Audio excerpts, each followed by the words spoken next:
And gold buyers, మీ కష్టాల్లో నమ్మకమైన మీ ఆత్మీయ నేస్తం. అందరికి స్వాతంత్రం వస్తుంది, ఇజ్రాయెల్ స్టేట్గా ఫామ్ చేసుకున్నారు. వాళ్ళు ఇప్పుడున్న మేజర్ పోర్షన్ ఆఫ్ వాళ్ళ ల్యాండ్, ఇజ్రాయెల్ దగ్గర ఉన్న టెల్ అవీవ్ కానీ మిగతా ప్లేసెస్ కానీ హైఫా కానీ, ఇదంతా వాళ్ళు డబ్బులు పెట్టి కొనుక్కున్నారు. ఆ టైంలో 48, 46, 47లో మొత్తం డెజర్ట్ ఉండేది కంప్లీట్గా, అక్కడ ఏం లేదు. సో అక్కడున్న అరబ్స్ ఏం చేశారంటే, ఇక్కడ ఏం చేసుకుంటాం మనం, ఈ పండ్లు ఏం చేసుకోలేము, ఇక్కడ అసలు నీళ్ళు లేవు, ఎందుకు పనికిరాని ప్లేస్ అని చెప్పేసి ఇజ్రాయలీస్కి జూస్కి ఇది అమ్ముకుంటే వెళ్ళిపోయారు ల్యాండ్. అది వీళ్ళు కొనుక్కొని మొత్తం పోర్షన్ వాళ్ళ దగ్గర వచ్చినప్పుడు వాళ్ళు స్టేట్ ఆఫ్ ఇజ్రాయెల్ ఫామ్ చేసుకున్నారన్నమాట. స్టేట్ ఆఫ్ ఇజ్రాయెల్ ఫామ్ చేసిన తర్వాత మన అందరికి తెలుసు, జూస్కి ముస్లిం నేషన్స్కి ఎప్పుడు పడదు. ఇప్పుడున్న ఇజ్రాయెల్ చుట్టుపక్కల ఉన్న జార్డన్, సిరియా, లెబనన్, ఈజిప్ట్, ఇంకా ఇటువైపు పాలెస్టైన్, వీళ్ళెవరికి ఇజ్రాయెల్తో పడదు. అందరికన్నా ముందు మనకు తెలుసు 6 Day వార్ అని ఒక వార్ జరిగింది ఇజ్రాయెల్ మీద. ఈ అందరు కలిసి దాడి చేసిన 6 Day వార్లో వీళ్ళందరూ ఒకటే జాయింట్గా ఆపరేట్ చేసి ఇజ్రాయెల్ మీద దాడి చేసినా కానీ ఇజ్రాయెల్ గెలిచారు ఆ వార్. దాంట్లో చాలా మటుకు ఈజిప్ట్ దగ్గర ఉన్న కొంచెం ల్యాండ్, జార్డన్ దగ్గర ఉన్న కొంచెం ల్యాండ్ మొత్తం గుంజుకున్నారు ఇజ్రాయెల్. తర్వాత మనం చూసాం Yasser Arafat PLO, Palestine Liberation Organization చీఫ్గా ఉండి టెర్రరిస్ట్ గ్రూప్ నుంచి వాళ్ళకి నార్మల్ గ్రూప్కి వచ్చారు. దాని తర్వాత ఇత్సాక్ రబీన్తో అగ్రిమెంట్ సైన్ చేసి, పీస్ అగ్రిమెంట్ సైన్ చేసినప్పుడు ఒక శాంతి వాతావరణం వచ్చింది ఆ ఏరియాలో. కానీ దాని తర్వాత మిగిలిన 6 నేషన్స్కి శాంతి వాతావరణం వచ్చిందని చెప్తున్నారు. అంటే వాళ్ళందరూ వెనకకి వెళ్ళిపోయారు. పిఎల్ఓ మెయిన్గా పాలెస్టైన్ లిబరేషన్ ఆర్గనైజేషన్ ఇజ్రాయెల్ని అంగీకరించారు. Israel has a right to exist అని. ఎందుకంటే అరబ్స్కి ఒక ప్రాబ్లం ఏంటంటే, ఇజ్రాయెల్ అని రాష్ట్రం ఉండకూడదు. ఈ బేసిక్ ఇప్పుడున్న కూడా అదే ప్రాబ్లం. మీరు చూడండి, ఇరాన్ ఏమంటున్నారు, Israel has no right to exist. అంటే ఇజ్రాయెల్ ఒక దేశంగా ఉండకూడదు, వాళ్ళని మొత్తం వైపౌట్ చేయాలి, జూస్ అనే కమ్యూనిటీ ఉండకూడదు. ఇది వాళ్ళు ఇప్పుడు కాదు, ఇది మన కింగ్ సోలమన్ టైం నుంచి వస్తున్నాం మనం.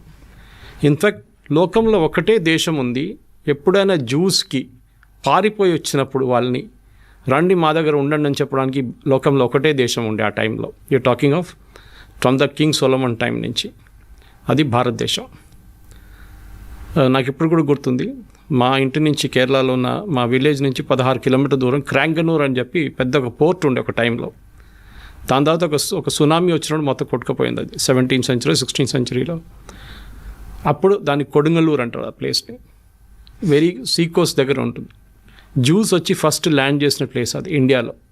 ఇంకోటి ముంబై వైపు కూడా ల్యాండ్ అయ్యారు, అప్పుడు బాంబే. అక్కడ కూడా అక్కడున్న రాజు రండి మాతో ఉండండి అని చెప్పి వాళ్ళకి స్థలం ఇచ్చారు. ఇక్కడ కూడా వాళ్ళకి పెద్ద ఒక స్థలం ఇచ్చారు.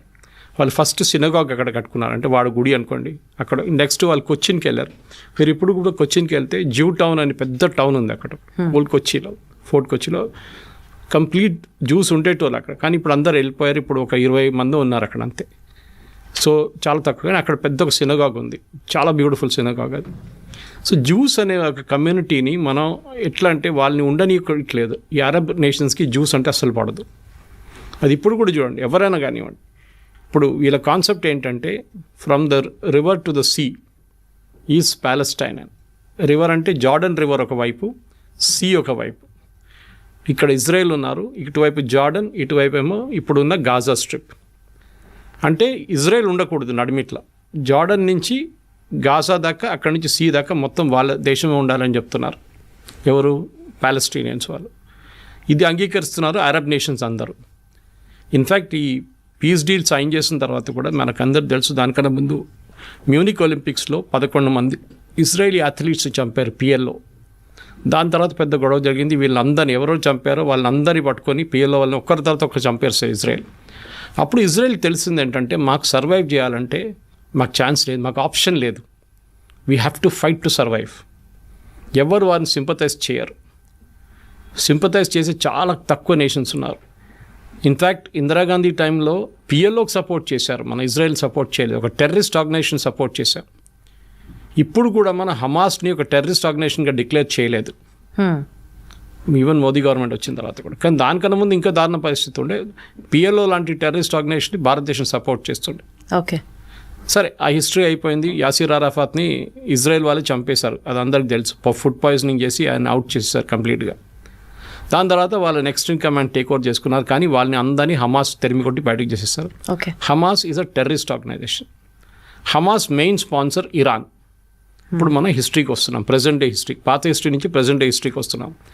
అటువైపు లెబనన్ ఆ కంట్రీలో క్రిస్టియన్ కంట్రీ ఉండేది. ఒక 10-20 సంవత్సరాల ముందు క్రిస్టియన్ కంట్రీ, అది ఇప్పుడు టోటల్ ఇస్లామిక్ అయిపోయింది. అక్కడ ఉన్న క్రిస్టియన్స్ 16% ఎంత ఉన్నారు, వాళ్ళు కూడా అక్కడి నుంచి పారిపోతున్నారు. ఎవరు లేరు ఇప్పుడు అక్కడ, ఎక్కువ ఉన్నారు 6-10% ఉన్నారు అంతే. అక్కడ హెజ్బుల్లా అని చెప్పి ఇంకొక టెర్రరిస్ట్ ఫోర్స్ని ఇరాన్ సపోర్ట్ చేస్తున్నారు. అంటే ఏం చేస్తారు, వీళ్ళకి డబ్బులు ఇస్తారు, వీళ్ళకి ఆయుధాలు ఇస్తారు, వీళ్ళకి కావాల్సిన టెక్నాలజీ ఇస్తారు, వీళ్ళకి కావాల్సిన మారల్ సపోర్ట్ ఇస్తారు, అన్నీ చెప్పిస్తారు ఇరాన్. సో మనకి హమాస్ అయిపోయింది, ఇటువైపు హెజ్బుల్లా అయిపోయింది. హమాస్ అని టెర్రరిస్ట్ ఆర్గనైజేషన్ అక్కడ ప్యాలెస్టీన్ అథారిటీ అని ఉండే, అంటే నడిపించడానికి, అంటే మన వెస్ట్ బ్యాంక్ కానివ్వండి గాజాని అడ్మినిస్టర్ చేయాల్సింది. అక్కడున్న గవర్నమెంట్ పేరు ప్యాలెస్టీనియన్ అథారిటీ, అది పిఎల్ఓ నుంచి వచ్చింది, యాసిర్ అరాఫాట్ టైం నుంచి వచ్చింది అనమాట. కానీ హమాస్ వాళ్ళని ఉండనియట్లేదు అక్కడ. అసలు మీరేం చేయకూడదు ఇక్కడ, మీరు పక్కన జరిగిపోండి అని చెప్పి గాజా నుంచి తరిమి కొట్టేశారు బయటికి. వాళ్ళు ఉన్నది ఇప్పుడు వెస్ట్ బ్యాంక్లో ఉన్నారంతే ఇటువైపు. సో గాజాలో ఉన్న టెర్రరిస్ట్ గ్రూప్. మూడోది హూతీస్.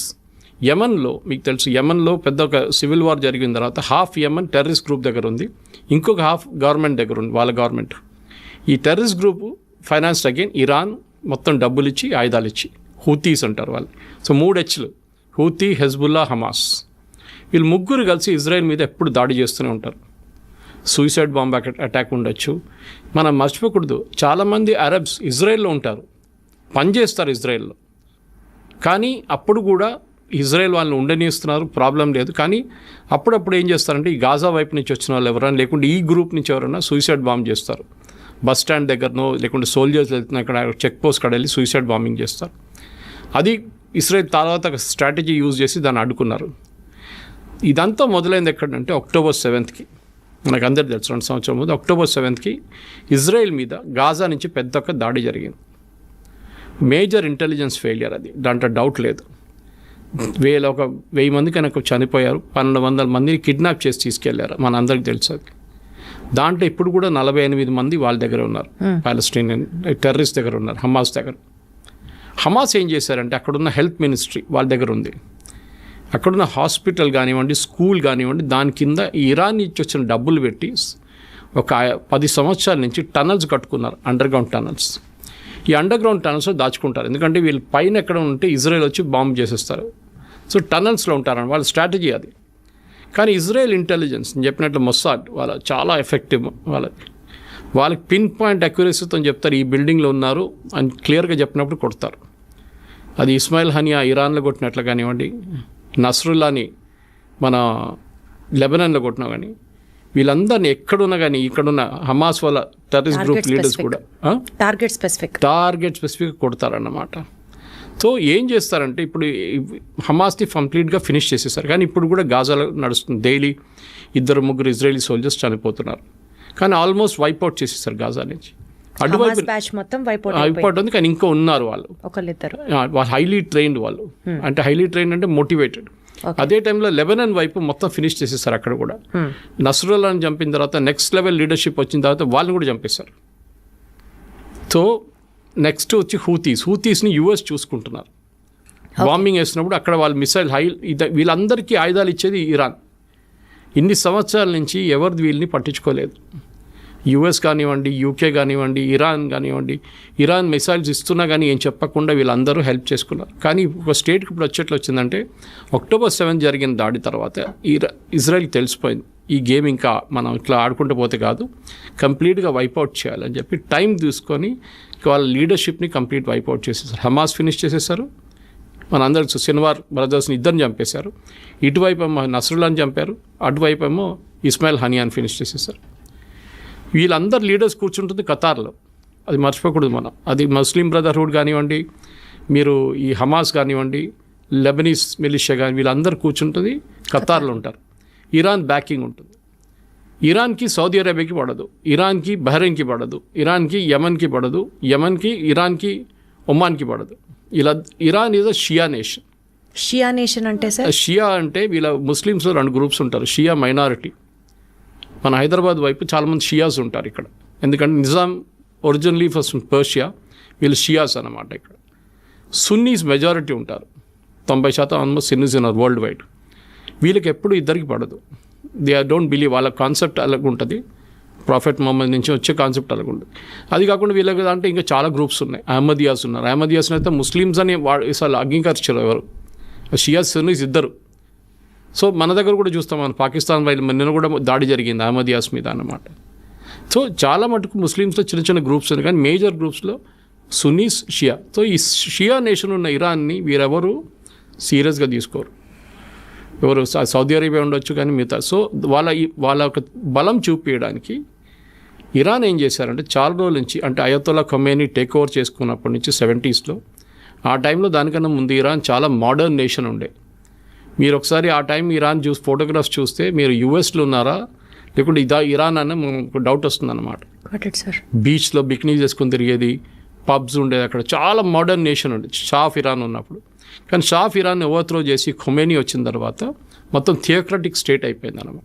అంటే రిలీజియన్ బేస్డ్. వాళ్ళు ముస్లిం మహిళలు చదువుకోకూడదు, బుర్కాల్లో ఉండాలి, వాళ్ళు ఎవరితో బయట తిరగకూడదు, ఇట్లాంటి చాలా మటుకు స్ట్రిక్ట్ రూల్స్ తీసుకొచ్చారు వాళ్ళు. అట్లా ఉన్నప్పుడు ఏమైపోయింది, థియోక్రటిక్ స్టేట్ అయిపోయింది. ఖొమైనీ చనిపోయిన తర్వాత నెక్స్ట్ ఖొమైనీ వచ్చారు, నడుస్తూనే ఉండే వాళ్ళ రూల్ నడుస్తుంది ఇంకా. కానీ వీళ్ళేం చేస్తారంటే వీళ్ళకి మెయిన్ ఎనిమీ ఇజ్రాయెల్ మీద దాడి చేయాలి. వీళ్ళు డైరెక్ట్గా చేయరు. నేను చెప్పిన ఈ 3 గ్రూప్తోని చేపిస్తారు, హూతీస్, హమాస్, హిజ్బుల్లా. 3 హెచ్చులతో పని చేయించుకుంటారు వీళ్ళు. చాలా రోజుల నుంచి ఇజ్రాయెల్ పోన్లే అని చెప్పి ఊరుకున్నారు. కానీ October 7 జరిగిన తర్వాత their patience also ran out. వీళ్ళని వన్స్ ఫర్ ఆల్ ఫినిష్ చేసేసారని చెప్పి దిగారు వీళ్ళందరూ కలిసి. సో ఇజ్రాయెల్ గ్రేటెస్ట్ అడ్వాంటేజ్ ఏంటంటే వాళ్ళ మీద ఎప్పుడు దాడి జరుగుతూనే ఉంటుంది. నేను చెప్పాను చూడండి, 6 Day వార్ జరిగింది, ఇంకోటి యామ్ కిపూర్ వార్ అని ఇంకోటి ఉండే. వాళ్ళ హోలియెస్ట్ హాలిడే రోజు దాడి చేశారు వాళ్ళ మీద. ఇప్పుడు మన దగ్గర దివాళీ రోజు లేకుంటే దసరా రోజు మనందరం కొంచెం రిలాక్స్ అవుతాం, కానీ మన ఆర్మీ రిలాక్స్ కారు. కానీ వాళ్ళ టైంలో వాళ్ళ ఆర్మీ కూడా కొంచెం రిలాక్స్ అయిపోతారు ఆ టైంలో. చాలా ఫెస్టివల్స్ అంటే వాళ్ళు చాలా సీరియస్గా తీసుకుంటారు. అదే రోజు దాడి చేశారు, ఓమ్ కిపూర్ అని చెప్పి. వాళ్ళ holiest days in there calendar అన్నమాట. ఆ వార్ కూడా ఇజ్రాయెల్ గెలిచారు. సో వీళ్ళకేంటంటే ఇప్పుడు ఇరాన్కి మేజర్లీ ప్రూవ్ చేయడానికి, అంటే మేము సౌదీ అరేబియా కన్నా పెద్దది, టర్కీ కన్నా మేము పెద్దవాళ్ళం అని చెప్పి వీళ్ళు మిసైల్ టెక్నాలజీని చాలా చోట్ల నుంచి కొనుక్కున్నారు. ఒకటి north Korea, mainly north Korea దగ్గర నుంచి కొనుక్కున్నారు వీళ్ళు టెక్నాలజీ అంతా. ఇంకోటి కొంచెం టర్కీ దగ్గర నుంచి కొనుక్కున్నారు. ఈ టెక్నాలజీని వీళ్ళు వాడుకున్నారు. దీని తర్వాత వీళ్ళు న్యూక్లియర్ అంబిషన్స్కి వచ్చేసారు. అక్కడే ప్రజెంట్ గొడవ అంతా మొదలైందన్నమాట. So you have to understand the historical context. దానికోసం మీకు ఫ్లాష్ బ్యాక్ అని చెప్పాను. 100% సార్, నాకు అంతా అర్థమైంది. థ్యాంక్ యూ సో మచ్ ఎంత క్లియర్గా ఎక్స్ప్లెయిన్ చేసినందుకు. ఫస్ట్ ఆడియన్స్కి కూడా హిస్టరీ తెలిస్తే ఇంకా ఎక్కువ ఫాలో అవుతారు. సార్ ఇప్పుడు కమింగ్ టు ది పాయింట్, అసలు ఇజ్రాయెల్కి ఇరాన్కి మధ్యలో ఎంతసేపు ఇరాన్ ఇజ్రాయెల్ని ఫినిష్ చేయాలి అన్న ఆలోచన, అది కేవలం మతపరంగానే చూస్తామా, లేకపోతే డామినెన్సా, లేకపోతే పవర్ కోసమా, లేదా ఆయిల్ డామినెన్స్ కోసం, ప్రపంచవ్యాప్తంగా ఆయిల్ మా దగ్గర నుంచే ఉండాలి అన్న ఒక ఆ స్టేట్మెంట్ కోసమా? అసలు ఎందుకు, why is Israel being targeted now and then? ఇండియాని ఎందుకు టార్గెట్ చేస్తారండి? పాకిస్తాన్ కానీ మిగతా ఇస్లామిక్ నేషన్స్, టర్కీ చేస్తున్నారు, అజర్బైజాన్ చేస్తున్నారు. Why is India targeted? Hindu nation. Okay, Hindu nation కానీ మన దగ్గర ఉన్న ముస్లిమ్స్ ఆఫ్టర్ ఇండోనేషియా తర్వాత మన దగ్గర అందరికన్నా పెద్ద సెకండ్ లార్జెస్ట్ ముస్లిమ్స్ ఉన్న దేశం భారతదేశం. మీరు అడిగిన మతం పరంగా కాదు ఇది బేసికలీ వీళ్ళ లాజిక్. నేను స్టార్టింగ్ మీకు ఎక్స్ప్లెయిన్ చేశాను. Israel has no right to exist. రేపు చెప్తారనుకోండి పాకిస్తాన్ భారతదేశంగా ఉండనే అసలు వాళ్ళకి అర్హత లేదు, వాళ్ళు ఫినిష్ చేశారంటే మీరు ఎట్లా రియాక్ట్ అవుతారు? మా దేశం, మా ప్రాబ్లం మీకెందుకు అని చెప్పి ఇజ్రాయెల్ ఏం చేశారంటే, సరే వీ హ్యావ్ టు ఎగ్జిస్ట్. మా మీద ఆల్రెడీ 2-3 పెద్ద యుద్ధాలు జరిగినాయి మా మీద, మేము అన్నీ గెలుచుకున్నాం. ఇంకోటి అక్కడ ఒక చుక్క నీళ్ళు పడదు, వర్షం పడదు. అప్పుడు కానీ వాళ్ళ అగ్రికల్చర్లో నంబర్ 1 ప్రొడక్షన్, టెక్నాలజీలో దే ఆర్ నంబర్ 1, మిలిటరీ టెక్నాలజీలో దే ఆర్ సూపర్. వాళ్ళ ఐరన్ డోమ్ చూసాం చాలా మటుకు. మనం ఇజ్రాయెల్ గురించి చెప్తున్నాను. ఇరాన్ కాదు, ఇరాన్ అక్కడి నుంచి కొనుక్కున్నారు దొంగతనంతో. అది పాకిస్తాన్ చేసినట్లనే. పాకిస్తాన్ న్యూక్లియర్ టెక్నాలజీ జర్మనీ నుంచి దొంగతనం చేసుకుని తీసుకొచ్చిన మనిషి ఏక్యూ ఖాన్. ఆయన సెటప్ చేశారు వాళ్ళ న్యూక్లియర్ అంబిషన్స్. ఇన్ఫ్యాక్ట్ ఆ టైంలో 1980s 90sలో ఇజ్రాయెల్ ఆఫర్ చేశారు ఇండియాకి, మేము పాకిస్తాన్ దగ్గర ఉన్న న్యూక్లియర్ టెక్నాలజీని మొత్తం ధ్వంసం చేస్తాం, ఇప్పుడు ఇలాగా ఇరాన్ మీద చేస్తున్నాడు దాడి చేస్తామంటే అప్పుడున్న కాంగ్రెస్ గవర్నమెంట్ ఒప్పుకోలేదు. ఆలోచించండి, అప్పుడు చేస్తుంటే మనకి థ్రెట్టే ఉండదు పాకిస్తాన్ దగ్గర నుంచి. సరే దాని పక్కన పెడదాము.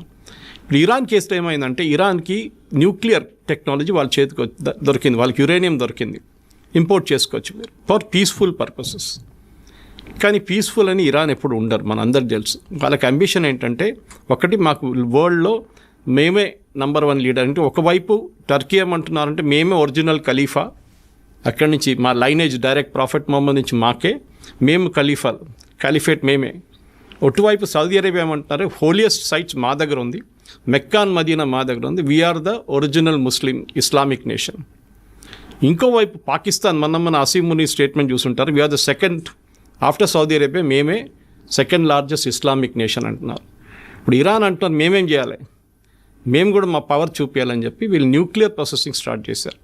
ఆల్రెడీ వాళ్ళ దగ్గర బ్యాలిస్టిక్ టెక్నాలజీ ఉంది. బ్యాలిస్టిక్ అంటే మీకు ఒక 100 కిలోమీటర్ నుంచి 500-600 కిలోమీటర్ కొట్టచ్చు మీరు. ఇప్పుడు 1000 కిలోమీటర్ కూడా ఉంది, మిసైల్స్ కొట్టచ్చు.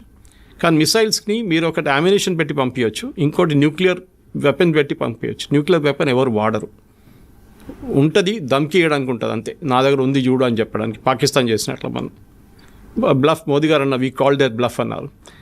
ఇరాన్ ఏం చేశారంటే న్యూక్లియర్ ప్రాసెసింగ్ మొదలుపెట్టి వాళ్ళ పవర్ ప్లాంట్ ఉంది, వాళ్ళకి ఒక న్యూక్లియర్ పవర్ ప్లాంట్ అక్కడ వాడుకుంటారు. ఇప్పుడు మన హైదరాబాద్లో చర్లపల్లిలో న్యూక్లియర్ ఫ్యూయల్ కాంప్లెక్స్ ఉంది. మనం బయట నుంచి తెప్పించుకున్న యురేనియం అంతా, అది కాకుండా మన దగ్గర ఉన్న కొంచెం యురేనియం వాడుకొని దాన్ని ప్రాసెస్ చేసి రాడ్స్లో తయారు చేసి మన కల్పాకం కానివ్వండి, మిగతా మన కైగా లాంటి అటామిక్ పవర్ ప్రాజెక్ట్స్కి పంపిస్తాం. ఓకే, అక్కడ వాళ్ళు దాన్ని న్యూక్లియర్ పవర్గా వాడుకుంటారు, న్యూక్లియర్ పవర్ జనరేట్ చేయడానికి వాడుకుంటారు. దానికి ఒక ప్యూరిటీ లెవెల్ ఉంటుంది. ఓకే, అంటే మీరు వెపన్ గ్రేడ్కి వెళ్ళాలంటే న్యూక్లియర్ సివిలియన్ యూస్కి మీకు 20-40% ప్యూరిటీ ఉంటే చాలు. 40 కూడా చాలా ఎక్కువ. కానీ మీరు 60% దాకా ప్యూరిటీ మీరు, అంటే ఈ సెంట్రిఫ్యూజ్ అంటారు దాన్ని. మీరు కాలేజ్లో మనం ఫిజిక్స్ కెమిస్ట్రీ ఎక్స్పెరిమెంట్ చేస్తున్నప్పుడు ట్యూబ్స్ పెట్టి ట్యూబ్స్లో లిక్విడ్ సెంట్రిఫ్యూజ్ చేస్తారు, దాన్ని ఫాస్ట్గా తిప్పుతాం. దాని నెక్స్ట్ టెక్నాలజీ చాలా advance technology, same centrifuge technology nuclear యురేనియంలో యూజ్ చేస్తారు ప్యూరిటీ తీసుకురావడానికి. సో వీళ్ళు కూడా ఏం చేశారంటే ఇరాన్ ఈ కొంచెం రిలాక్స్గా ఉన్న టైంలో యూఎస్ కానీ వీళ్ళని కానీ బయట నుంచి ఏదో ఇంకో పేరు చెప్పి ఆ సెంట్రిఫ్యూజ్ తెప్పించుకున్నారు. సో వీళ్ళు ప్యూరిటీ ఎక్కువ చేస్తాడం మొదలు పెడితే యూఎస్ వాళ్ళు ప్రెషర్ పెట్టిన తర్వాత మేము బాంబ్ చేస్తాం మీ మీద అని చెప్పిన తర్వాత వాళ్ళు ఏం చేశారు, international atomic energy agency IAEA, వీళ్ళు వరల్డ్ వైడ్ ఒక వాచ్ డాగ్ అంటాం మనం. అంటే ఎక్కడెక్కడ న్యూక్లియర్ టెక్నాలజీ ఉందో వీళ్ళు అక్కడ ఇన్స్పెక్షన్ చేస్తారు. It's UN body, independent UN body అన్నమాట. సో IAEA ఏం చేస్తారంటే వాళ్ళు వచ్చి ఇరాన్ మీద మేము మొత్తం నిఘా పెట్టబోతున్నాం. సో వాళ్ళు ఏం చేస్తారంటే ఇన్స్పెక్షన్స్ ఉంటుంది వాళ్ళకి, సర్ప్రైజ్ ఇన్స్పెక్షన్స్. మీరు ఎందుకు వాడుతున్నారు, మీరు ఎక్కడి దాకా వచ్చారు, లేదు చూడండి మేము సివిలియన్కే వాడుకుంటున్నాం, ఆ రికార్డు చూసుకోండి అని చెప్పి అంతా చూపిస్తారు. అది కాకుండా వాళ్ళు CCTV కెమెరా పెడతారు, చాలా హై రెజల్యూషన్, కంటిన్యూస్ మానిటరింగ్ ఉంటుంది ఇరాన్ మీద అన్నమాట. మన మీద కూడా ఉంటుంది, ఒక్కొక్కసారి మనం కూడా డిస్క్లోజ్ చేయాల్సి వస్తుంది. సో అది కాకుండా ఇరాన్ ఏం చేశారంటే ఈ ప్యూరిటీ ఎక్కువ పెంచడం మొదలుపెట్టారు. 50 దాకా వచ్చారు, 50 నుంచి 55కి వచ్చారు. మొన్న 55కి వచ్చినప్పుడు సడన్గా ఇజ్రాయెల్ ప్యానిక్ అయ్యారు. ఎందుకంటే ఒకసారి 60% క్రాస్ చేస్తే వీళ్ళు న్యూక్లియర్ వెపన్స్ తయారు చేయవచ్చు. యురేనియం ప్యూరిటీ 60% కన్నా ఎక్కువ అయితే you can make nuclear weapons. అప్పుడు దాకా మీ సివిలియన్ యూస్కి వాడుకుంటారు. ఆ టైంలో అమెరికా నెగోసియేషన్స్ మొదలుపెట్టారు. మీకు గుర్తుంటుంది, ప్రెసిడెంట్ ట్రంప్ ఇరాన్తో మాట్లాడడం, ఫస్ట్ రౌండ్, సెకండ్ రౌండ్ బహ్రెయిన్లో జరిగింది, ఒమాన్లో జరిగింది టాక్. కానీ ఇక్కడికి వెళ్ళట్లేదు. ఎందుకు, ఇరాన్ ఫైనల్ ఏమేంటంటే మాకు బాంబు కావాలి. కానీ వాళ్ళు ఏమంటారు, మేము చేయట్లేదు, చూడండి మేము మంచి అబ్బాయిలు, మేము ఏం చేయట్లేదు. కానీ IAEA ఏం చెప్పారంటే వీళ్ళు చీట్ చేస్తున్నారు, వీళ్ళు కెమెరాలు ఆఫ్ చేసేస్తున్నారు, కెమెరా మీద బట్టలు వేసేస్తున్నారు, ఏదేదో పని చేస్తున్నారు, సెంట్రిఫ్యూజ్ తెప్పించుకుంటున్నారు బయట నుంచి, ప్యూరిటీ ఎక్కువ చేస్తున్నారు. సో లాస్ట్కి వచ్చినప్పుడు ఒక 2 వారాల ముందు ఫైనల్లీ ఇజ్రాయెల్ డిసైడ్ చేసుకున్నారు, ఇంకా ఒక నెల ఆగితే 2 నెలలు ఆగితే వాళ్ళు వెపన్స్ గ్రేడ్ యురేనియం తయారు చేసుకుంటారు. దాని తర్వాత వాళ్ళని ఆపలేము, పాకిస్తాన్ లాగా అయిపోతారు. మా దగ్గర ఒక 100, పాకిస్తాన్ దగ్గర 80 వెపన్స్ ఉన్నాయి, న్యూక్లియర్ గ్రేడ్ వెపన్స్ రెడీగా ఉన్నాయి వాళ్ళ దగ్గర. మన దగ్గర 150 ఉంది, చైనా దగ్గర 500 ఉంది, US అయితే బియాండ్ థౌజండ్స్లో ఉన్నాయి వాళ్ళ దగ్గర. సో ఇప్పుడు ఏమైందంటే లోకంలో 5-6 నేషన్స్ ఉన్నారు, వెపన్స్ ఉన్న నేషన్స్. ఇరాన్ దగ్గర వస్తే వీళ్ళకి భయం ఏంటంటే ఇజ్రాయెల్కి వాళ్ళు ఎప్పుడైనా వాడుకుంటారు, ఎక్కడైనా వాడుకుంటారు. హుతీస్కి ఇచ్చేస్తారు, హెజ్బుల్లాకి ఇచ్చేస్తారు, హమాస్కి ఇచ్చేస్తారు, వాళ్ళ ఎగ్జిస్టెన్స్ ఉంటుంది ఇజ్రాయెల్. ఎందుకంటే ఒకసారి ఒక న్యూక్లియర్ బాంబ్ వేసిన తర్వాత దాని చుట్టుపక్కల ఉన్న 1000 కిలోమీటర్ దాకా మీరు అసలు ఉండలేరు. నెక్స్ట్ 5000 సంవత్సరాల దాకా ఉండలేరు మీరు అక్కడ. అది కంప్లీట్ అంత రేడియేషన్ ఉంటుందన్నమాట. మనం చూసాం హిరోషిమా నాగసాకిలో ఏం జరిగింది అనేది. సో న్యూక్లియర్ డెటనేషన్ అంటే చాలా సీరియస్ ఇష్యూ. దానికోసం మనం ఇప్పుడు డెటనేషన్ చేస్తున్నప్పుడు, మనం టెస్ట్ చేస్తున్నప్పుడు ఏదో ఒక డెజర్ట్లో వెళ్ళి చేసుకుంటాం మనం టెస్ట్. పోఖ్రాన్ ఎందుకు టెస్ట్ చేస్తామంటే పోఖ్రాన్ డెజర్ట్ నడిమిట్లో ఉంది, మన థార్ డెజర్ట్ నడిమిట్లో రాజస్థాన్లో. అది కూడా లోపలికి తవ్వి 20 కిలోమీటర్ల లోపలికి వెళ్ళి, లేకుంటే 15 కిలోమీటర్ల లోపలికి వెళ్ళి అక్కడ మనం వెపన్ పెట్టి టెస్ట్ చేస్తాం దాన్ని. సో రేడియేషన్ పైకి రాకుండా చిన్న ఎర్త్క్వేక్ లాగా ఉంటుంది, భూకంపంగా వస్తుంది ఆ టైంలో, 3-4 రిక్టర్ స్కేల్ మీద వస్తుంది అనమాట. సో ఈ దాంట్లో ఇజ్రాయెల్ ఏం డిసైడ్ చేశారంటే 2 వారాల ముందు వీళ్ళని ఇట్లా ఇవ్వకూడదు, వీళ్ళు తయారు చేసుకుంటే వీళ్ళది ఫస్ట్ వీళ్ళ న్యూక్లియర్ అసెట్స్ మీద కొట్టాలి. సో వీళ్ళు 3-4 సైట్స్ ఉన్నాయి వీళ్ళ దగ్గర. సో ఈ న్యూక్లియర్ అసెట్స్ సివిలియన్ యూజ్ ఒకటే, మీరు కల్పాకం లాంటి రియాక్టర్ కానివ్వండి, కైగా లాంటి రియాక్టర్ అంతా మనకు కనిపిస్తుంది బయట న్యూక్లియర్ ప్లాంట్ అంటే. కానీ న్యూక్లియర్ వెపన్స్ ఎప్పుడు స్టోర్ చేసేది మౌంటైన్స్ లోపల స్టోర్ చేస్తారు. మన పాకిస్తాన్ చూసాం, కిరాణా హిల్స్లో కొట్టాం మనం వాళ్ళ మీద. కొట్టలేదని మనం అంటున్నాం, కానీ జరిగింది. We didn't hit the weapons directly, కానీ దాన్ని కైరానా హిల్స్ ఫేస్ అంటే మౌంటైన్ లోపల ఎంటర్ అయ్యే గేట్ ఉంది చూడండి, అక్కడ కొట్టాం. ఇప్పుడు దాని లోపల ఎంటర్ చేయలేకపోతున్నారు పాకిస్తాన్. అక్కడ ఏం జరిగిందో వాళ్ళకి తెలియదు. ఇజ్రాయెల్ కూడా అదే స్ట్రాటజీ యూజ్ చేశారు. ఇన్ఫ్యాక్ట్ చాలా మటుకు డిఫెన్స్ ఎక్స్పర్ట్స్ ఏమంటున్నారంటే భారతదేశం చేసిన అదే స్ట్రాటజీ పాకిస్తాన్ వ్యతిరేకంగా ఇజ్రాయెల్ చేశారు. ఒకటి, ఫస్ట్ వాళ్ళు ఏం చేశారంటే వాళ్ళ ఎయిర్ డిఫెన్స్ కొట్టి పడేశారు మొత్తం. మనం కూడా అదే చేస్తాం. Exactly sir. Chinese air defence system ఉండే మొత్తం ధ్వంసం చేసిన తర్వాత మనకు ఫ్రీ రైడ్ అయిపోయింది. మనకి వాళ్ళ ఎయిర్క్రాఫ్ట్ టేక్ ఆఫ్ చేయలేకపోయినారు, మన రన్వేని కొట్టాం. సో దేవర్ స్టక్. మన వాళ్ళకి ఫ్రీ టైం దొరికింది, మిసైల్స్ కూడా ఎట్లా కావాలంటే అట్లా కొట్టారు మన వాళ్ళు. కానీ ఇప్పుడు ఏం జరిగింది, ఇజ్రాయెల్ కూడా అదే చేశారు ఇరాన్ మీద. కానీ ఇరాన్ దగ్గర ఒక అడ్వాంటేజ్ అంటే పాకిస్తాన్ దగ్గర కాకుండా వాళ్ళ దగ్గర మిసైల్స్ చాలా ఉన్నాయి. ఓవర్ ద ఇయర్స్ ఈ హమాస్ హూతీస్కే వాళ్ళు ఆల్మోస్ట్ 40,000, వీళ్ళు హెజ్బుల్లాకి ఆల్మోస్ట్ 30,000-40,000 మిసైల్స్ ఇచ్చారు వాళ్ళు. దాంట్లో చిన్న మిసైల్స్ ఉంటాయి, పెద్దది ఉంటాయి, బ్యాలిస్టిక్ ఉంటాయి, అన్నీ ఉంటుంది. అది కాకుండా ఇరాన్ దగ్గర కూడా 1,200 మిసైల్స్ ఉన్నాయి వేరియస్ కెపాసిటీస్లో. ఒకటి కొన్ని 100 కిలోమీటర్ డిస్టెన్స్ ఉంటే ఒకటి 500 కిలోమీటర్ డిస్టెన్స్ కొడుతుంది అనమాట. కొన్ని అట్మాస్ఫియర్కి వెళ్ళి మళ్ళీ రీఎంటర్ అవుతుంది. దాన్ని ట్రాక్ చేయడం చాలా డిఫికల్ట్. మన దగ్గర బ్రహ్మోస్ ఉంది చూడండి, అట్లాంటిది. సో వాళ్ళు ఇంకో పేర్లు ఉన్నాయి దానికని. మనం బ్రహ్మోస్ అని వాడుకుంటాం. మన దగ్గర అగ్ని ఉంది. మిగతా మన దగ్గర చాలా మటుకు రేంజ్ మిసైల్స్ ఉన్నాయి అనమాట. నాగ్ ఉంది, అందరూ యాంటీ ట్యాంక్ మిసైల్స్. ఇరాన్ ఏం చేస్తారంటే ఇప్పుడు ఈ జరిగిన దాడిలో ఫస్ట్ వాళ్ళ మీద దాడి జరిగినప్పుడు ఇజ్రాయెల్ ఏం చేశారంటే వాళ్ళ మేజర్ కమాండర్స్, ఆర్మీ చీఫ్ కానివ్వండి, వాళ్ళ ఎయిర్ ఫోర్స్ చీఫ్ కానివ్వండి, వాళ్ళ మేజర్ ఆర్మీ కమాండర్స్ని 10 మందిని చంపేశారు. సూపర్ ఇంటెలిజెన్స్ అంటే వీళ్ళు ఎక్కడ కూర్చుంటారో ఎవరికి తెలియదు, వాళ్ళకే తెలియదు, వాళ్ళ తోడున్న వాళ్ళకి తెలియకుండా ఇస్రాయెల్లో ఉన్న మొసాడ్ వాళ్ళు ఇరాన్లో వచ్చి అక్కడ ఉండి చేపించారు ఇది. ఇప్పుడు మీకు ఇక్కడ వచ్చే ముందు రికార్డింగ్ ఒకటి వింటున్నాను. వీళ్ళ మొబైల్ ఫోన్స్ ట్రాక్ చేశారంట. అప్పుడు వీళ్ళు ఏం చేశారు, మొబైల్ ఫోన్ ఆఫ్ చేసి పెట్టేస్తారు. మీరు మొబైల్ ఫోన్ ఆఫ్ చేస్తే మిమ్మల్ని ఎవరు ట్రాక్ చేయలేరు టెక్నికల్గా. కానీ అది కూడా ఇజ్రాయెల్ దగ్గర టెక్నాలజీ ఉందంట. మొబైల్ ఆఫ్ చేస్తే పెడితే కూడా టెక్నాలజీ మీ మొబైల్ ట్రాక్ చేస్తారంట. So Israel is super duper smart టెక్నాలజీలో వాళ్ళని. అది కాకుండా ఇంటెలిజెన్స్లో మొసాడ్ లాంటి ఏజెన్సీని ఈవెన్ అమెరికన్ సిఏ పనికిరాదు. They are super. ఇప్పుడు కాదు, ఫస్ట్ టైం కాదు. వాళ్ళ మ్యూనిక్ ఒలింపిక్స్లో 11 మంది అథ్లీట్స్ని చంపిన వాళ్ళలో 8 మంది వచ్చి చేశారు. మెయిన్ టెర్రరిస్ట్ 8 మందిని వాళ్ళు చంపారు. తర్వాత ఒక్కరినైతే ఒక 20 సంవత్సరాల తర్వాత వెళ్ళి బ్రెజిలియన్ జంగిల్లో వెళ్ళి కొట్టారు. ఆలోచించండి. మొసాడ్ ఇస్ చాలా సూపర్. వాళ్ళు చాలా ప్లేసెస్లో అసాసినేషన్ చేశారు ఇలా ఎనిమీస్ మీద అనమాట. ఇజ్రాయెల్ ఎనిమీస్ ఎక్కడకుండా వాళ్ళ మీద చేశారు. అది కాకుండా ఇప్పుడు జరిగిన మొన్న దాంట్లో ఫస్ట్ వీళ్ళ ఆర్మీ లీడర్షిప్ మొత్తం కొట్టేశారు. న్యూక్లియర్ సైంటిస్ట్ని చంపేశారు. దీనికన్నా ముందు కూడా చేశారు. ఈవెన్ యూఎస్ చేశారు. సొలైమానీ బాంబింగ్ ఒకటి ఉండే, ఫేమస్ బాంబింగ్ ఒకటి, అక్కడ కూడా వాళ్ళు చేసింది అదే. ఇప్పుడు మన హెజ్బుల్లా బాంబింగ్ చూసాం. హెజ్బుల్లాది మీటింగ్ జరుగుతున్నప్పుడు నస్రుల్లాని కొట్టారు. అది కూడా బంకర్ 3 ఫ్లోర్ల కింద. బంకర్ బస్టర్ బాంబ్ అంటారు దాన్ని. అంటే బాంబు పైనుంచి డ్రిల్ చేసుకుంటూ పోతుంది. డ్రిల్ చేసి వెళ్ళి కింద ఎక్కడ ఉందో అక్కడ వెళ్ళి కంప్లీట్ బ్లాస్ట్ అయిపోతుంది అనమాట. షాక్తో చనిపోతారు, మంటలేమి ఉండదు. ఈవెన్ నసరుల్లా బాడీ అట్లనే దొరికింది ఇంటాక్ట్. ఈ డైడ్ ఆఫ్ షాక్. ఇజ్రాయెల్ మనకు అదే బాంబ్ బాలాకోట్లో ఇచ్చారు. బాలాకోట్ బాంబింగ్ భారతదేశం చేసినప్పుడు మన పుల్వామా అటాక్ తర్వాత వీ డిడ్ బాలాకోట్, వాళ్ళ టెర్రరిస్ట్ గ్రూప్ మీద అటాక్ చేసాం పాకిస్తాన్లో. మనకు వాడిన బాంబ్ బంకర్ బస్టర్ బాంబ్. ఇప్పుడు ఇజ్రాయెల్ దగ్గర ఆ బాంబులు లేవు అన్నప్పుడు మనం ఇజ్రాయెల్కి ఇచ్చాం. మన దగ్గర అదే అడగబోతున్నాను సార్. ఇప్పుడు ఇండియాకి diaspora is there with Israel and Iran. And తెలియకుండానే ఇందాక కూడా మీరు అంటున్నారు కాంగ్రెస్ గవర్నమెంట్లో మనం తెలియక ఇరాన్ సపోర్టెడ్ హమాస్ గ్రూప్స్ని మనం కూడా టెర్రరిస్ట్ కాదు అనుకుంటూ, but we are still supporting there.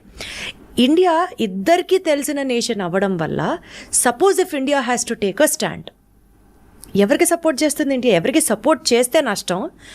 న్యూట్రల్గా ఉన్నా కూడా ఒక రకంగా కత్తి మీద సావులానే ఉంది ఇండియా పరిస్థితి. అసలు what is the future prediction for India? ఎవరికి సపోర్ట్ చేయాలి? చేస్తే ఎవరికి మంచిది? చేయకపోతే ఏం జరగబోతోంది? ఇద్దరికి బ్యాలెన్స్ చేయాల్సి వస్తుందండి. మనకి ఎప్పుడైనా పాజిటివ్ రిలేషన్షిప్ ఇజ్రాయెల్తోనే ఉంది. దానికోసం మొన్న SCO ఒక బాడీ ఉంది, మన బ్రెజిల్, చైనా వీళ్ళందరూ ఉన్న సోవియట్ యూనియన్ ఉన్న ఒక బ్లాక్ ఉంది ఒకటి. అక్కడ మొన్న ఒక రెజల్యూషన్ పాస్ చేశారు ఇజ్రాయెల్ వ్యతిరేకంగా. భారతదేశం దాని నుంచి బయటకు వచ్చేసింది resolution. We didn't accept it. So ఇజ్రాయెల్కి వ్యతిరేకంగా భారతదేశం లేదు. First point. సెకండ్, ఇరాన్తో కూడా మనం ఫ్రెండ్షిప్ పెట్టుకుంటున్నాం. ఎందుకంటే ఇరాన్కి ఏం కావాలంటే వాళ్ళకి తెలుసు వాళ్ళ వైపు నుంచి ఎవరు రావట్లేదు. ఇప్పుడు చూడండి, ఈ వార్లో ఒక్క దేశం ఇంక్లూడింగ్ పాకిస్తాన్ వాళ్ళ వైపు రావట్లేదు. ఇరాన్ సపోర్టెడ్ హమాస్ గ్రూప్స్ని ఇండియా ఎందుకు సపోర్ట్ చేస్తుంది సార్? మరి ఇండియా సపోర్ట్ చేయట్లేదు, ఇండియా కండమ్ చేయట్లేదు. We are not declared them as a terrorist group. Problem ఎక్కడ వస్తుందంటే షియాస్, మన దగ్గర ఉన్న షియాస్, కశ్మీర్ వైపు షియా పాపులేషన్ ఎక్కువ. మీరు లదాఖ్కి వెళ్తే, లదాఖ్ ఒక యూనియన్ టెరిటరీగా తీసుకుంటే లదాఖ్లో రెండు పీసులు ఉన్నాయి. ఒకటి నేను ఒక 1 year ముందు వెళ్ళాను అక్కడికి. ఒకవైపు వైపు బుద్ధిస్ట్ ఉంటారు, వేరే కార్గిల్ వైపు లద్దాఖ్ది మొత్తం షియా ముస్లిమ్స్ ఉంటారు. మీరు అక్కడ వెళ్తే కాఫీ షాప్లలో, రెస్టారెంట్లలో, హెయిర్ కటింగ్ సెలూన్లలో అంత ఖొమేనీ ఫోటో కనిపిస్తుంది మీకు. They are Shias. ఇప్పుడు నేను అడిగా చాలామంది నా దగ్గర, సురేష్ గారు ఈ కశ్మీర్ నుంచి వెళ్ళారా చాలామంది అంటున్నారు, ఇరాన్కి చదువుకోవడానికి అన్నారు. నేను చెప్పాను కరెక్ట్.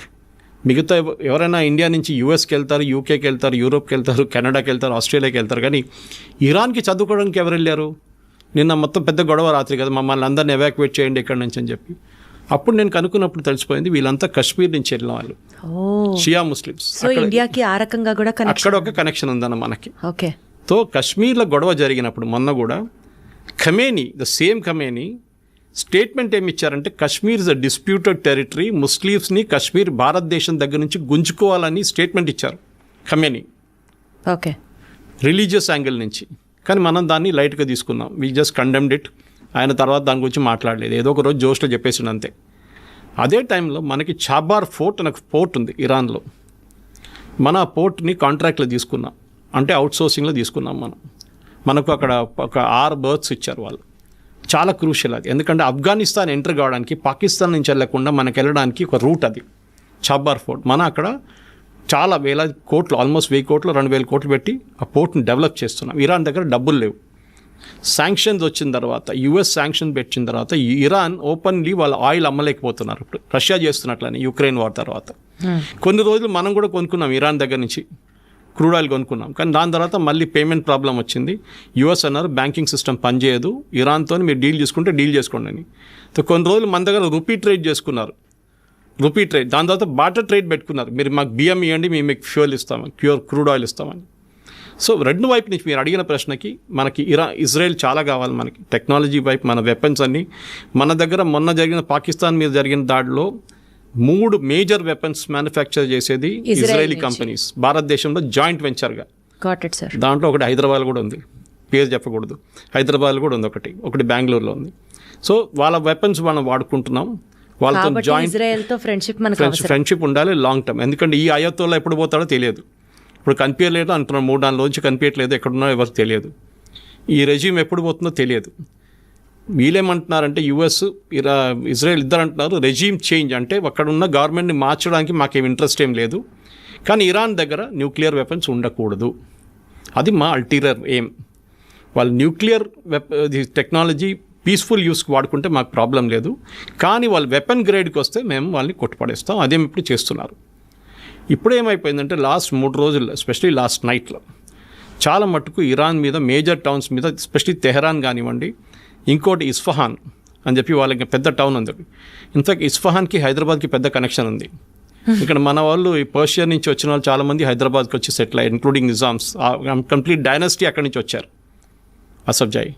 సో వాళ్ళు ఈ హైదరాబాద్ మీరు ఎయిర్ నుంచి ఒక హెలికాప్టర్లో వెళ్ళి మీరు చార్మినార్ దగ్గర నుంచి ఒక షాట్ తీసుకొని అదే షాట్ మీరు ఇరాన్ ఇస్ఫహాన్ టౌన్ నడిమిట్లలో తీసుకుంటే 2 సేమ్ ఉంటుంది. సో ఇస్ఫహాన్ హైదరాబాద్ మోడల్ చేస్తుంది ఇస్ఫహాన్ మీద అనమాట. సో ఇస్ఫహాన్లో పెద్ద న్యూక్లియర్ ఫెసిలిటీ ఒకటి ఉంది, ఇంకోటి ఫరోల్ది చెప్పి ఇంకో ప్లేస్లో ఒక న్యూక్లియర్ ఫెసిలిటీ ఉంది. ఇదంతా మౌంటైన్స్ కింద ఉంది. దాన్ని ఇజ్రాయెల్ కొడుతున్నారు రెగ్యులర్గా. ఇప్పుడు అది కాకుండా వీళ్ళ దగ్గర ఉన్న 40,000 అన్నారు, ఫస్ట్ 1,00,000 మిసైల్స్ అన్నారు, దాన్ని మళ్ళీ డిగ్రేడ్ చేసి 60 అన్నారు, మళ్ళీ 40 అన్నారు, ఇప్పుడు 20 అంటున్నారు. ఇప్పుడు ఇరాన్ దగ్గర బహుశా ఉన్నది ఒక 15,000 మిసైల్సే. దాన్ని కూడా లాంచర్ మీద పెట్టినప్పుడు నిన్న కూడా చూసాం మనం చాలా మటుకు వీడియోలు, ఇజ్రాయెల్ కొట్టారు లాంచర్ మీద. ఎందుకంటే ఇది దీవాళీ పటాకాలు కాదు కదా, ఏదో బాటిల్లో పెట్టి పంపించడానికి పైకి లాంచర్లు కావాల్సి వస్తుంది. మొబైల్ లాంచర్స్ ఉంటుంది, ఫిక్స్డ్ లాంచర్స్ ఉంటుంది. మొబైల్ లాంచర్స్ ట్రాక్ చేయడానికి డిఫికల్ట్ ఉంటుంది. పెద్ద లారీస్ ఉంటుంది, పెద్ద లారీ మీద ఒక మిసైల్ ఇట్లా పెట్టుకొని దాన్ని టిల్ట్ చేసి ఫైర్ చేస్తారు. సో దాన్ని ఆ టైం దొరుకుతుంది మీకు ½ అన్ అవర్. వీళ్ళు పైనుంచి శాటిలైట్లో చూసుకుంటూ కూర్చున్నారు ఇజ్రాయలీ. ఇమ్మీడియట్గా వాళ్ళ ఎయిర్క్రాఫ్ట్ చెప్తారు దీని వెళ్ళి కొట్టరంటారా అని చెప్పి. నిన్న అదే జరిగిందన్నమాట చాలా చోట్ల. సో వాళ్ళని డిగ్రేడ్ చేస్తున్నారు ఇరాన్ని. ఒక టైం వస్తుంది ఇంకో వారం తర్వాత 10 రోజుల తర్వాత ఇరాన్ దగ్గర మిసైల్స్ ఉండవు. అప్పుడు ఏం చేస్తారు? అదే టైం ఇజ్రాయెల్ కంప్లీట్గా దానికోసం నిన్న కూడా చూడండి, it had absolute run on Tehran. Even president Trump చెప్పారు వెకేట్ టెహ్రాన్ ఇమీడియట్లీ, టెహ్రాన్ ఖాళీ చేయండి. వాళ్ళ మీడియా మనలాంటి దూరదర్శన్ లాంటి అవుట్ఫుట్ ఒకటి ఉంది వాళ్ళకి, అక్కడ దాని మీద దాడి చేశారు. లైవ్గా చూపించారు నేను రాత్రి చూడండి. ఒక లేడీ న్యూస్ చదువుతున్నప్పుడు లైవ్గా 9 PM బులెటిన్ కొట్టారు వాళ్ళు ఆ టైంలో కరెక్ట్గా. సో ఇజ్రాయెల్ ఏంటంటే టోటల్ డామినెన్స్. ఇప్పుడు ట్రంప్ కూడా సపోర్ట్ చేయాల్సి వస్తుంది ట్రంప్కి. వాళ్ళకు కూడా ఇంకా they have no other choice యూఎస్కి ఇప్పుడు. సో ఎలా అయితే ఇరాన్ వెపన్స్కి ఇంకా మా దగ్గర అయిపోతున్నాయి అని చెప్పే స్టేట్కి వస్తుందో, న్యూట్రల్గా బిహేవ్ చేసే పొజిషన్ నుంచి ఇండియాకి కూడా కష్టమయ్యే సిచ్యువేషన్ వచ్చింది అనుకుందాం సార్.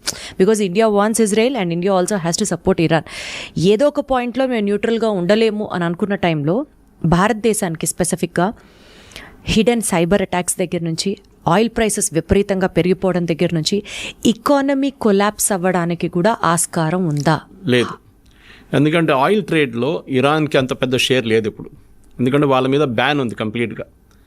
కానీ స్ట్రెయిట్ ఆఫ్ హోర్మూజ్ అంటాం మనం. ఒకవైపు సౌదీ అరేబియా, ఇంకోవైపు యమన్, ఒమాన్ వీళ్ళందరూ నడిమించి ఇరాన్ పక్క నుంచి ఒక స్ట్రెయిట్ ఆఫ్ హోర్మూజ్ అని చెప్పి చిన్న ఒక వాటర్ వే ఉంది. దాని నుంచి ఆల్మోస్ట్ 60% వరల్డ్ ఆయిల్ అక్కడి నుంచి ఫ్లో అవుతుంది. ఆయిల్ పెద్ద పెద్ద ట్యాంకర్లో. ఇరాన్ దానికి ఆపారనుకోండి మొత్తం కొలాప్స్ అయిపోతుంది ఆయిల్ మార్కెట్. కానీ ఒకవేళ ఆయిల్ మార్కెట్ ఒకటి గుర్తుపెట్టుకోవాలి మనం, ఇప్పుడు రేపటి కోసం ఇవాళ కొనాం మనం.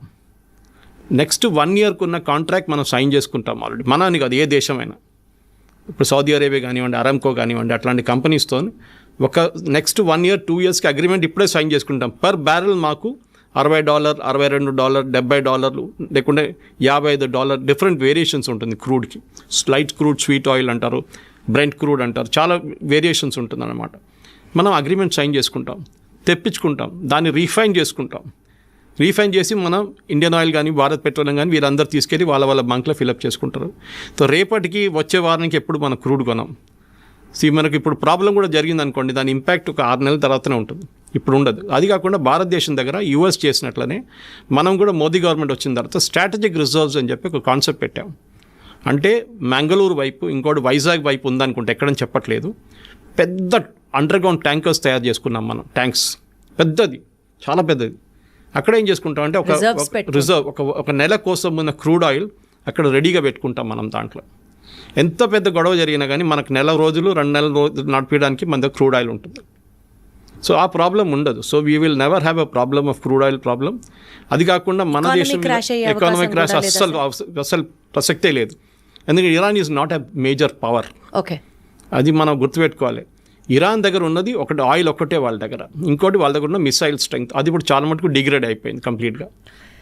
సార్, ఇప్పుడు బేసికల్గా ఇరాన్ దృష్టిలో ఇజ్రాయెల్ అనే ఒక నేషన్ ఎగ్జిస్ట్ అవ్వకూడదు అని ఒక డామినెన్స్ కోసం స్టార్ట్ చేసిన ఫైట్లో యుఎస్, యూకే, చైనా, ఈ 3 నేషన్స్లో సార్ ఏది అడ్వాంటేజ్ తీసుకొని ఆ మంటలో నిప్పులో ఆజ్యం పోయడం అంటారు చూడండి, ఆ ఆజ్యం పోసే దేశం ఏది?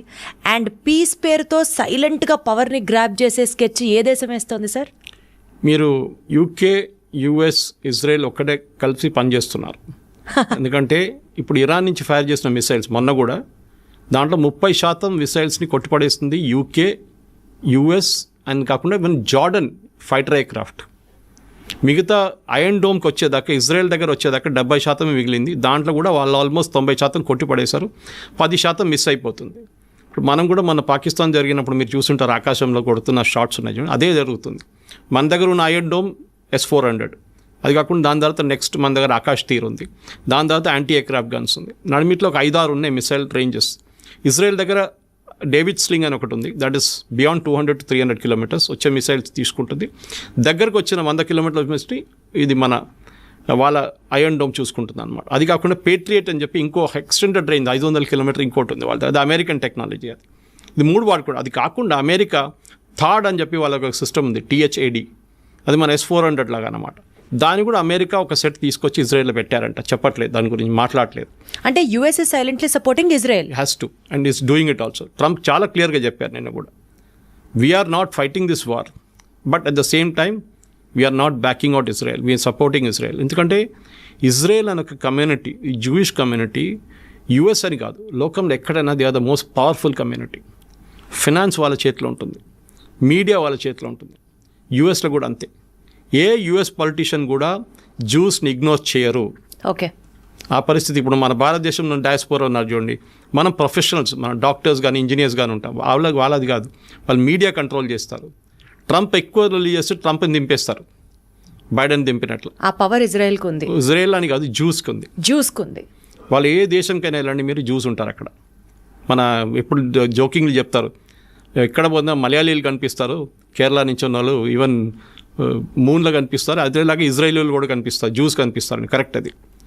And what about UK and China sir? China ఇప్పుడు ఏం చెప్పారండి, UK is part of this deal anyway. Okay, దాంట్లో డౌట్ లేదు. UK ఇస్ విత్ ఇజ్రాయెల్ అనమాట. వాళ్ళు చిన్న చిన్నగా చేసుకుంటారు. US is with Israel. China ఎవరికి సపోర్ట్ చేస్తుందో చైనా ఎవరు చేయట్లేదు ఇప్పటికి. చైనా ఓన్లీ రెజల్యూషన్ పాస్ చేస్తుంది, మేము కండెమ్ చేస్తున్నాం, మేము అది చేస్తున్నాం, ఇది చేస్తున్నాం. ఎందుకంటే చైనాకి భయం ఏంటంటే, మేము దీంట్లో గిట్ట దడితే US వచ్చి అక్కడ వాళ్ళ తైవాన్ దగ్గర వచ్చి కూర్చుంటారు, US సౌత్ చైనా సీలో మమ్మల్ని మా షిప్ని పోనీయరు, మేము దీంట్లో గొడవ మాకు పెట్టక్కర్లేదు. వాళ్ళు ఓడిపోతున్న పార్టీతో మేమేం పెట్టుకోము ఇరాన్లో, వాళ్ళు ఓడిపోతారు, రేపు పారిపోతారు, ఇక ఆయన రష్యాకి వెళ్ళిపోతారు, ఎక్కడికి వెళ్తారో తెలియదు ఖమేని, కానీ వెళ్ళిపోతారు, గాయబైపోతారు ఒక కాన్ఫిడెన్స్. అంటే ఎవరికి ఇరాన్ మీద నమ్మకం లేదు ప్రస్తుతం. లేదు, ఎందుకంటే ఆ రెజీమ్ పవర్ పోయింది ఇప్పుడు. ఓకే, వాళ్ళు ఇన్ని రోజులు ఏమనుకున్నారంటే వీళ్ళు ఇన్విన్సిబుల్ పవర్, వీళ్ళ దగ్గర మిసైల్స్ 1,00,000 మిసైల్స్ ఉన్నాయి, వాళ్ళు ఈజీగా ట్యాకిల్ చేసుకోండి. ఇజ్రాయెల్ ఎట్లా అంటే వాళ్ళు 1 సంవత్సరం ప్లాన్ చేశారు ఈ ఆపరేషన్, రైజింగ్ లైన్ ఆపరేషన్. ఇప్పుడు మన జరుగుతున్న ఈ ఫైట్ కరెక్ట్గా ప్లాన్ చేసుకొని వాళ్ళు ఆ టార్గెట్స్ కొట్టారు. ఫస్ట్ ఆర్మీ జనరల్స్ మొత్తం వైప్అవుట్ చేసేసారు, రెవల్యూషనరీ గార్డ్ టాప్ టియర్ అంతా చేసేసారు. ఆలోచించండి, ఒక దేశంలో ఉన్న టాప్ మిలిటరీ కమాండ్ మొత్తం తీస్తే ఎట్లా ఫంక్షన్ చేస్తారు. సరే అని చెప్పి Khamenei next in command army చీఫ్ని అపాయింట్ చేశారు. ఆయన్ని 1 గంట సేపు ముందు కొట్టిపాడేశారు, ఇజ్రాయెల్ ఖతం చేశారు ఆయన కూడా. ఇప్పుడు ఆలోచించండి, భయపడతారు, కొత్తని పెడితే వాడిని కొట్టేస్తారు. సినవార్ అదే అయింది, సినవార్ చనిపోయినప్పుడు వాళ్ళు ఇజ్రాయెల్ చంపిన తర్వాత వాళ్ళ బ్రదర్ని అపాయింట్ చేశారు, వాడిని 6 నెలలలోపు వాడిని కూడా కొట్టేశారు. అదే సార్, ఇజ్రాయెల్ మాస్టర్ మైండ్తో చూసుకుంటే ఇది కేవలం ఇజ్రాయెల్ వర్సెస్ ఇరాన్లో చూడాలా, లేకపోతే is this paving a way for third world war? Third world war ఇక్కడ జరగదండి, it's only a concept. First world war, second world war ఎందుకు జరిగింది? చిన్న కిడ్నాపింగ్ ఇన్సిడెంట్తో జరిగింది first world war. Second world war ఒక మిస్అండర్స్టాండింగ్తో స్టార్ట్ అయింది. దాని తర్వాత వీళ్ళందరూ వచ్చి పడ్డారు, జర్మనీ కానివ్వండి, ఫ్రాన్స్ కానివ్వండి, తర్వాత లాస్ట్ US కూడా వచ్చి పడ్డారు. అలా ఒక్కొక్క దేశం కలుసుకుంటూ వెళ్తే వరల్డ్ వార్ ఎప్పుడు జరగదు. ఫస్ట్ ఆఫ్ ఆల్ అందరికీ first world war, second world వార్లో trade was not a big thing. ఇప్పుడు trade is very big thing.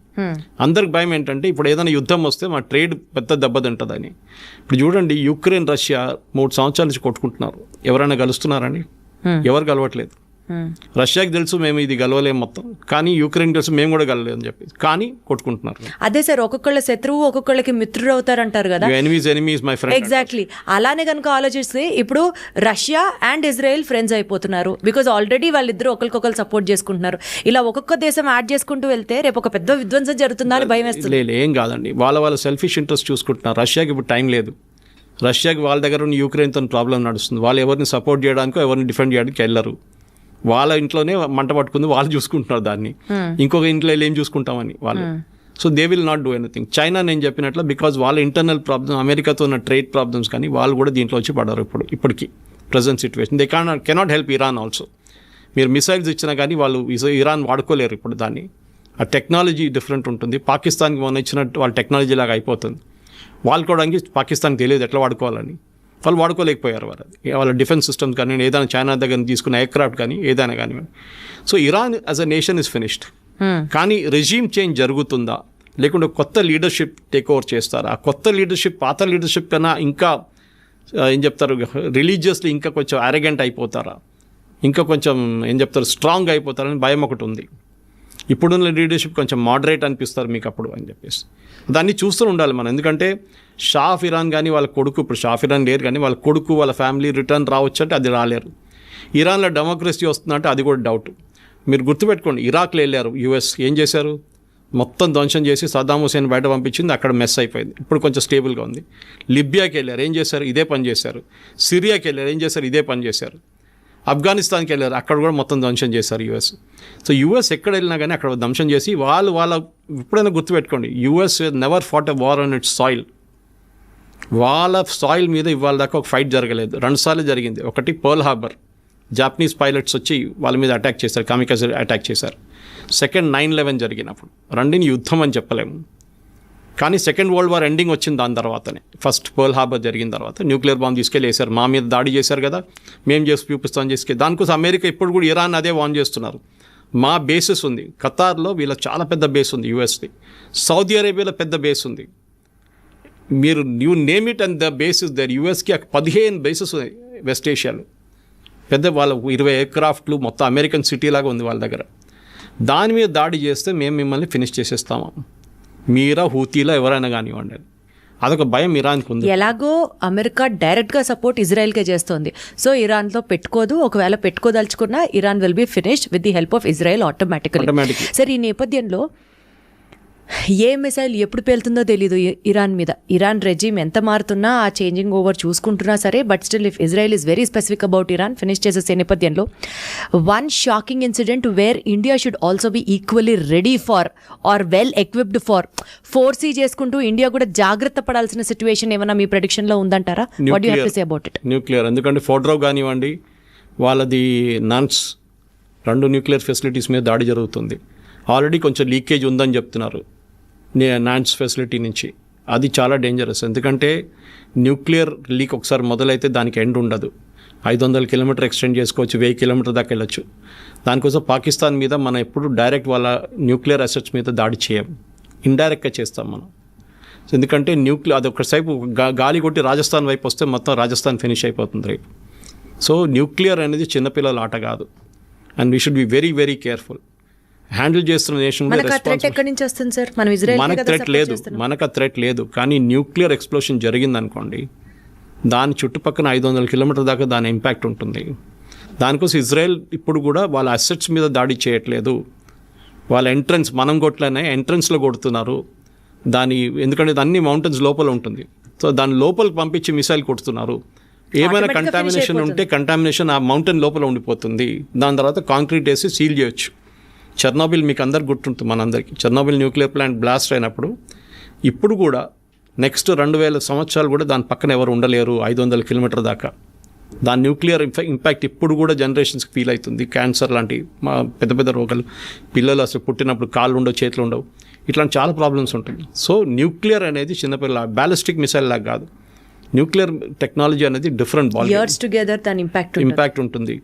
దానికోసం ఎవరైనా కానివ్వండి, దానికోసం ఇజ్రాయెల్ కూడా తెలుసు ఎక్కడ దాకా కొట్టాలో వాళ్ళు కొడుతున్నారు. దాని తర్వాత అమెరికా చూసుకుంటారు మిగతా అని చెప్పేసి. సో అమెరికా ఏం చేస్తారంటే, ఇప్పుడు బహుశా ఏం జరగబోతుందంటే, ఆల్రెడీ ట్రంప్ G7 నుంచి రిటర్న్ వచ్చేసారు, జల్దీ 1 డే ముందే వచ్చేసారు. ఏం చేయబోతున్నారంటే, they will hold the nuclear assets, transfer చేసుకుంటారు. ఇప్పుడు పాకిస్తాన్ దగ్గర కూడా అదే చేశారు. పాకిస్తాన్ న్యూక్లియర్ అసెట్స్ మీద అమెరికా పట్టుంది, ఎందుకంటే అది తాలిబాన్ దగ్గర దొరికింది అనుకోండి, ఫినిష్డ్. తాలిబాన్ రేపు తీసుకొచ్చి యూఎస్ మీద వేస్తారు. మనకు అది భయం ఉంది ఒకటి. ఎవరు టెర్రరిస్ట్ చేతిలో పడకూడదు, అది మెయిన్ స్ట్రాటజీ. అది ఇజ్రాయెల్ ఉండనివ్వండి, యూఎస్ ఉండనివ్వండి, యూకే ఉండనివ్వండి, మనం కూడా అంతే. న్యూక్లియర్ కమాండ్ అనేది ఒక డెమోక్రటిక్ గవర్నమెంట్లో డిఫరెంట్ ఉంటుంది. ప్రైమ్ మినిస్టర్ దగ్గర న్యూక్లియర్ బటన్ ఉంటుంది లాంచ్ చేయాలంటే, కానీ ప్రైమ్ మినిస్టర్ మోదీ సపరేట్ ఆ బటన్ ప్రెస్ చేయలేరు. ఒక చైన్ ఆఫ్ కమాండ్ ఉంటుంది. చాలామంది అప్రూవ్ చేసి లాస్ట్లో బాంబింగ్ కోసం అప్రూవల్ వస్తుంది అనమాట. అండ్ మనకు already no first use policy ఉంది. సో మనం ఇప్పుడు వాడం, కానీ మన దగ్గర 180 దాకా రెడీమేడ్ మిసైల్స్ ఉన్నాయి. దాన్ని అసెంబుల్ చేయడం, పంపించడం. న్యూక్లియర్ మిసైల్స్ ఎప్పుడు అసెంబుల్ చేసి పెట్టరు, అని ఫిట్ చేయాల్సి వస్తుంది అనమాట. వార్ హెడ్, అది మిసైల్ ఉంటుంది, దాని మోటార్ ఉంటుంది, దాని మిగతా పార్ట్స్ ఉంటుంది, లాస్ట్లో వార్ హెడ్ ఉంటుంది. దానిలో నార్మల్ బాంబ్ పెట్టచ్చు, న్యూక్లియర్ బాంబ్ పెట్టచ్చు, కానీ న్యూక్లియర్ బాంబ్ ఎవరు వాడరు. I keep repeating this. So ఒక థ్రెట్గా వాడుకుంటారు కానీ ఎప్పుడు న్యూక్లియర్ వాడరు ఎవరు, ఏ రెస్పాన్సిబుల్ నేషన్ అయినా కానీ. సో ఈ విషయంలో భారతదేశం జాగ్రత్తగా ఉండాలి, పాయింట్ నెంబర్ 1. అండ్ దీనికంటే మోస్ట్ ఇంపార్టెంట్లీ పీస్ ఎస్టాబ్లిష్ అవ్వడం ఇంకా ఇంకా ఇంకా బెటర్ సార్. అట్లీస్ట్ మనకి చాబార్ ఫోర్ట్ ఎక్కడ పోకూడదండి. వీ నీడ్ చాబార్ ఫోర్ట్, చాలా ఇంపార్టెంట్. ఎందుకంటే మనకి సోవియట్ యూనియన్ ఆ రీజన్లో ఆఫ్ఘనిస్తాన్ కన్నా కొంచెం పైన మనకి ఇప్పుడున్న రిలేషన్షిప్ అజర్బైజాన్తో వీళ్ళు కొట్లాడబెట్టుకున్నాం. మన అర్మేనియాని సపోర్ట్ చేస్తున్నాం మనం. Armenia's technically Christian country, Azerbaijan is totally Islamic. దానికోసం పాకిస్తాన్ సపోర్ట్ చేస్తున్నారు. టర్కీ, అజర్బైజాన్, పాకిస్తాన్ వీళ్ళు ముగ్గురు ఒక ట్రయోకా అయిపోయారు పార్ట్నర్షిప్లో. సో అదే టైంలో అజర్బైజాన్ మీద దాడి జరిగి యుద్ధాలు జరిగింది అక్కడ కూడా. నగోర్నా కారాబాక్ అని చెప్పి పెద్ద ఒక ఏరియా ఉంది, దాని మీద పెద్ద గొడవ నడుస్తుంది మన కాశ్మీర్ లాగానే. సో దానికి సపోర్టింగ్ మనం చేస్తున్నప్పుడు and as per our reports, ఇప్పుడు మీడియాలో కూడా వచ్చింది, నేను సీక్రెట్గా ఏం చెప్పట్లేదు, we are got air base in Armenia, మన దగ్గర ఉందంట ఒక బేస్ అక్కడ. సో మనకి చాబార్ ఫోర్ట్ ఇరాన్ నుంచి, ఎందుకంటే గల్ఫ్ నుంచి వచ్చే షిప్స్ని మనం ఈవెన్ ఇండియా వైపు నుంచి వచ్చే షిప్స్ని డైరెక్ట్ ఆర్మేనియా పంపించడానికో లేకుంటే ఆఫ్ఘనిస్తాన్ పంపించడానికి మనకు ఒక రూట్ ఉంటుంది. ఇరాన్లో మనకు ఒక ఫేవరబుల్ రెజీమ్ ఉంటే, గవర్నమెంట్ రేపు వస్తే మనకు మంచిది. మళ్ళీ ఇంకో పాకిస్తాన్ లాగా తయారు కాకూడదు. కానీ అది చూసుకుంటారు, ఇజ్రాయెల్ కానీ యూఎస్ కానీ చూసుకుంటారు, వాళ్ళకి పప్పెట్ రెజీమ్ని పెట్టుకుంటారు అక్కడ. ఇప్పుడు బంగ్లాదేశ్లో ఎట్లా చేశారు అట్లనే వాళ్ళ కోసం కావాలని మనిషిని అక్కడ పెట్టుకుంటారు వాళ్ళు, అంతే. చూద్దాం సార్ ఈ ప్రొసీడింగ్స్ ఎక్కడి దాకా వెళ్తాయో. కానీ అసలు ఇదంతా it all started with Israel exist అవ్వడానికి వీల్లేదు అని చెప్పడానికి ఇరాన్ ఎవరు సార్? అది ఇరాన్ అని కాదు ఆల్ ద ఇస్లామిక్ నేషన్స్, అసలు వాళ్ళు ఎవరు సార్ ఇంకొక నేషన్ ఎగ్జిస్ట్ అవ్వకూడదని చెప్పడానికి? It all started there. ఆ మైండ్ సెట్ నుంచి బయటకు వస్తే మేబీ ఈ రెండు నేషన్స్ మధ్యలో పీస్ ఎస్టాబ్లిష్ అయ్యి ప్రపంచం అంతా హ్యాపీగా సాఫీగా సాగుతుందని ఎక్స్పెక్ట్ చేద్దాం.